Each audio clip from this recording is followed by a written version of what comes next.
It began with the rush of small paws on dry leaves in the dead centre of night. Slowly, silently gazing into the dark, I saw his face emerge, and at daybreak I caught him again, tiny and fearless as only the very young can be. No taller than a kitten, with the face of a newborn bear, he wandered from the den, blue eyes still unable to focus upon me.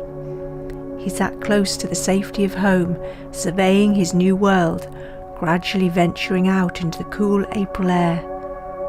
That night I saw the others, 5 cubs who came pushing and shoving, rolling and tumbling into my life. I planned to leave the city for good at the end of summer.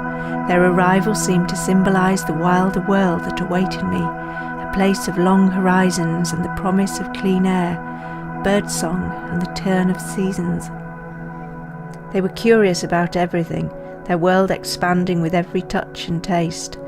Each fresh sensation gave them a new experience, teaching them about what lay ahead, what was edible, what was to be avoided. They battled and tussled one another in endless games and mock fights, building strength and reflex in preparation for life among the shadows and the semi-daylight of neon.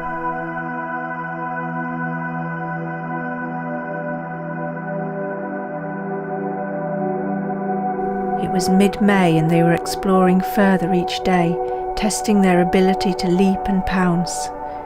The inside of my flat was still too alien to investigate, but they'd navigate the garden in search of scraps. The scavenger's instinct was slowly growing within them, locking them to this environment, to humans, to the discarded and abandoned.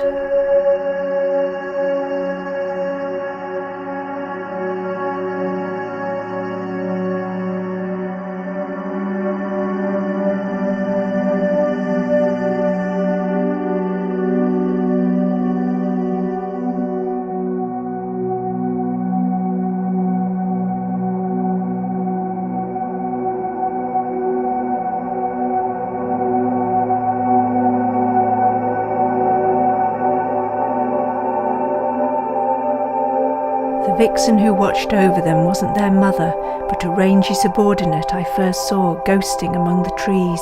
She'd fix me with an unbroken stare before snapping at the cubs as they raced about her legs like unfastened children.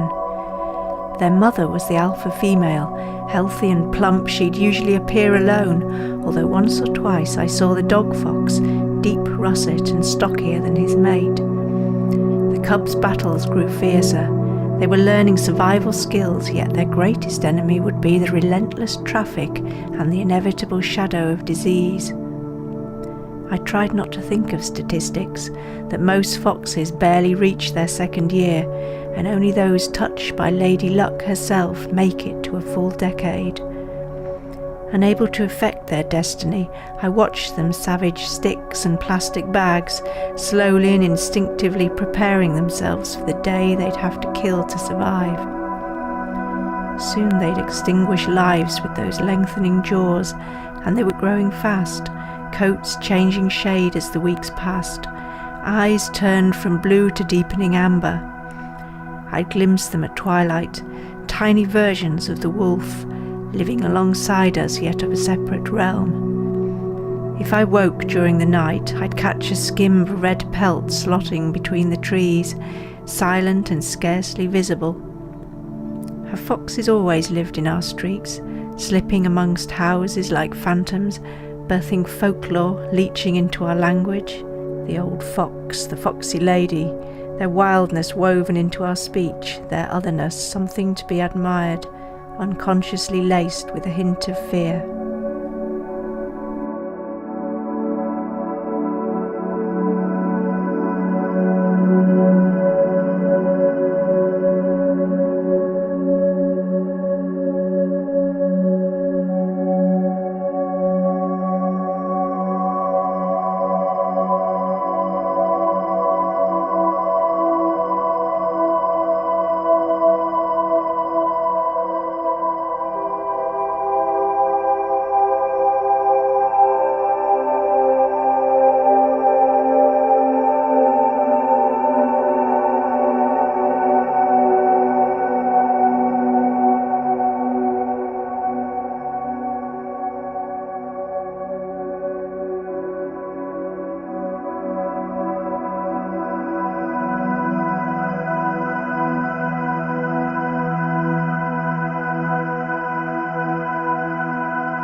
The vixen was a stern tutor. She'd pin down any cub who irritated her, but her aggression taught them to be successful fighters. Their play battles were serious now, a constant shift of dominance that began to decide their place in the hierarchy.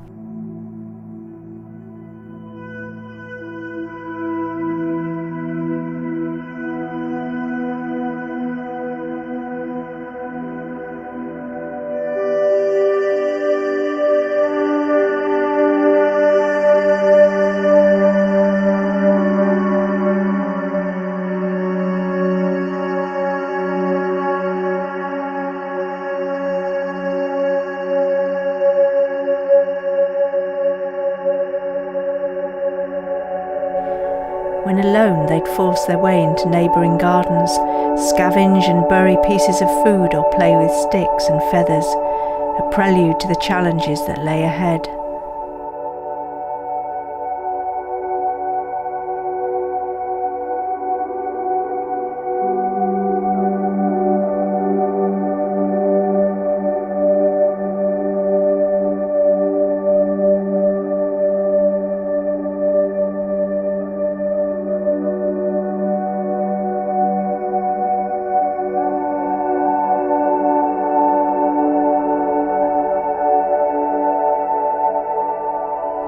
As the months spun by, they grew to adolescence and took on the same ranging, focused stare as the adults.